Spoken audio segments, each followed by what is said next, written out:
మా ప్రీతం నాయకులు వైఎస్ జగన్మోహన్ రెడ్డి గారు ఈ రాష్ట్రంలో రైతులు పడే కష్టాలు, పండించిన పంట గిట్టుబాటు లేకుండా పరిస్థితులు ఉన్నప్పుడు, పంట వేసుకునేటప్పుడు ఈ రాష్ట్రంలో ఎరువుల కొరత ఎక్కువగా ఉందని చెప్పేసి రాష్ట్రం మొత్తం ఈ నెల 9వ తేదీ ప్రతి ఆర్డీఓ డివిజన్లో మా వైఎస్ఆర్సీపీ నాయకులందరూ, ఇన్ఛార్జీలు, అదేవిధంగా రైతు సోదరులందరూ కలిసి ఆర్డీఓకి రిప్రజెంటేషన్ ఇవ్వడం జరుగుతుంది.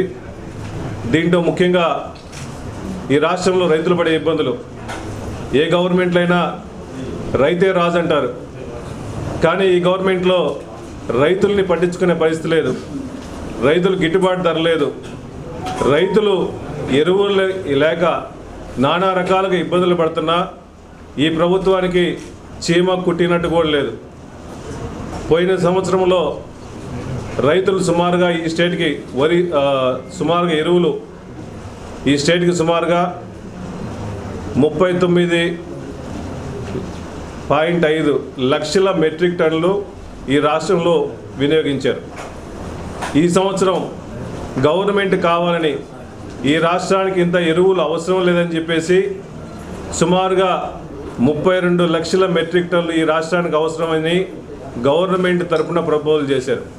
అంటే ఈ రాష్ట్రంలో 7 లక్షల మెట్రిక్ టన్నులు ఎరువులు అవసరం లేదని అఫీషియల్గా స్టేట్ గవర్నమెంట్ నుంచి సెంట్రల్ గవర్నమెంట్కి రిప్రజెంటేషన్ పంపించింది వాస్తవా లేదా? అయ్యా చంద్రబాబు నాయుడు గారు, మీరు కావాలనే ఎరువుల కొలత సృష్టిస్తున్నారు. ఎరువులు లేకపోతే పంటలు పండే పరిస్థితి లేదని మీకు తెలుసు కదా, మీరెందుకు రైతులకు అన్యాయం చేస్తున్నారు?